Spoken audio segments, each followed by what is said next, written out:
नमस्कार देवेंद्रजी, तुमचं नमस्कार. सर्व काहीमध्ये खूप खूप स्वागत आहे. थँक्यू. आपल्याला रोजच्या वापरामध्ये आपण हळद, आलं, दालचिनी, आवळा हे पदार्थ वापरतो आणि आता हेच पदार्थ म्हणजे न्यूयॉर्कमध्ये टर्मरिक लाटे आहे, ऑस्ट्रेलियामध्ये अश्वगंधा गमीज आणि कोरियन जे स्किन प्रोडक्ट्स आहेत त्याच्यामध्ये आवळ्याचं सिरम म्हणून फार लोकप्रिय होतं आहे. तर हे जे आपले पारंपरिक जे वैज्ञानिक ज्याला म्हणू शकतो औषधी असे पदार्थ आहेत त्यांना जगामध्ये पुरवण्यामध्ये तुमचा खूप मोठा वाटा आहे.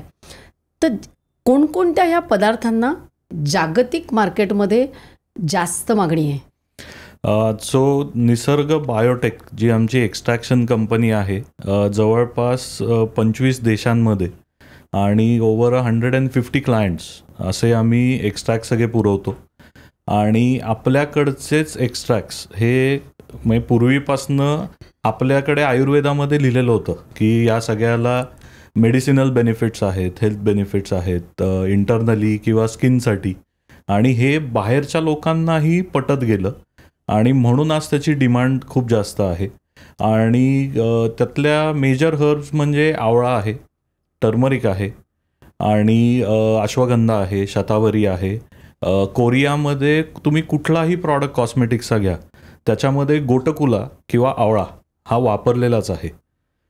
पण हे सगळे भारतीय इन्ग्रेडियंट्स असताना आपलीच लोक कॉस्मेटिक्स सगळे सिंथेटिक वापरतात, विच इज अ शेम. आणि त्यामुळे आज मी आलो आणि तुम्ही मला बोलवलं याबद्दल थँक्यू. आणि आपल्याच लोकांमध्ये परत आपल्या आयुर्वेदाची आणि आपल्या इन्ग्रेडियंट्सची जागरूकता वाढावी आणि उत्साह वाढावा म्हणून मी तुम्हाला माहिती देईन.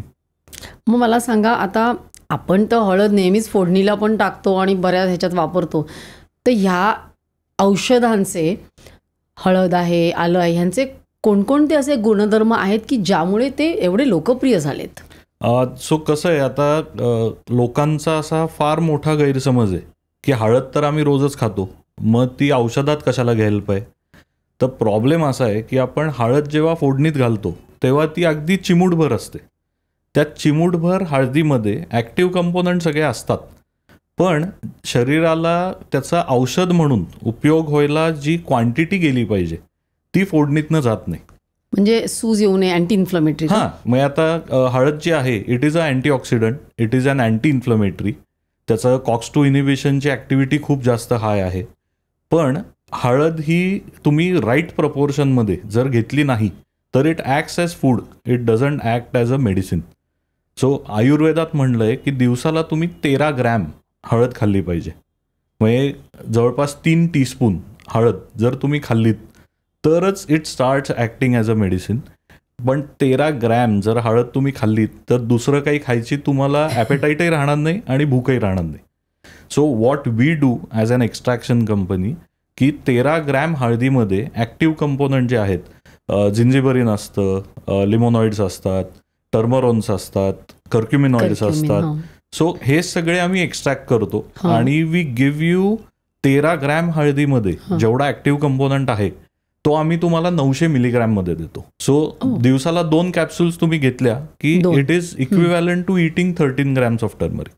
बरं. आणि मग त्यातनं तुम्हाला ती अँटी इन्फ्लमेटरी किंवा अँटीऑक्सिडंट ॲक्टिव्हिटी यायला लागते. मग ही हळद तुम्ही कुठल्या कुठल्या देशात पाठवता आणि काय म्हणून ते वापरता की गोळ्यात घेत नाहीत ते? बरोबर.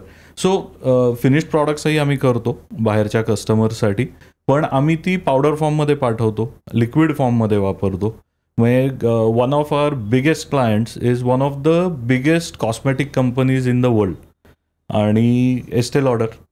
सो एस्टे लॉडर तुमच्याकडे? एस्टे लॉडर आमच्याकडनं आवळा घेतं, हळद घेतं, they buy it in liquid form आणि त्याचं ते हेअर फॉल कंट्रोल करण्यासाठी त्यांची एक हेअर केअर प्रॉडक्टची रेंज आहे, त्याच्यामध्ये ते आवळा आणि हळद वापरतात. आणि त्यांचं मग 8 वर्ष त्यांनी आधी रिसर्च केला आणि it took us 8 years to get into that company. So ह्या पातळीवरती जाऊन बोटॅनिकल्समध्ये बाहेरच्या कंपन्या रिसर्च आज करतात.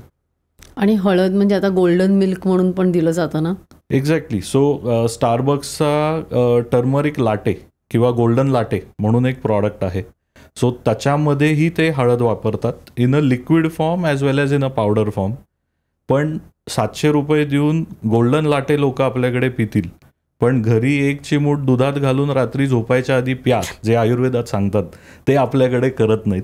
सो ती स्टाईल किंवा तो ट्रेंड एकदा परत भारतामध्ये सुरू व्हायची गरज आहे. ती हळद तुम्ही आणली आहे का, त्याचा एक्स्ट्रॅक्ट तुम्ही पावडर फॉर्ममध्ये करता ती? हां, सो ही अशी बेसिकली हळद आहे. मग हे असं तुम्ही स्टारबक्स वगैरे यांना प्रोव्हाइड करता एक्झॅक्टली. का? आता तुम्ही ती हळद बघाल, तुम्हाला असं वाटेल की इथं हळदीची पावडर दिसतीये, हो. पण एखादं रॉ मटेरियल तुम्ही घेतलं की त्याच्यामध्ये स्टार्च असतं, फायबर्स असतात, बरेचसे ऑर्गॅनिक कंपोनंट्स असे असतात की त्याला न्यूट्रिशन व्हॅल्यू डेफिनेटली असते, पण त्या सगळ्यालाच नेहमी मेडिसिनल व्हॅल्यू असेल असं नाही. So what we do as a company की त्याच्यामधले जे एसेन्शियल कंपाऊंड्स आहेत ते सगळे आम्ही एक्स्ट्रॅक्ट करतो आणि they are recombined to form a full spectrum extract. म्हणजे त्याच्यामध्ये oil soluble, water soluble, alcohol soluble सगळे मॉलिक्युल्स येतात आणि ते तुम्ही जेव्हा एका स्पेसिफिक डोसमध्ये घेता तेव्हा you are meeting all the medicinal requirements. ही क्लिप शेवटपर्यंत बघितल्याबद्दल खूप खूप धन्यवाद. संपूर्ण एपिसोड बघण्यासाठी खाली दिलेल्या लिंकवर क्लिक करा आणि सर्व काही चॅनलला सबस्क्राईब करायला विसरू नका.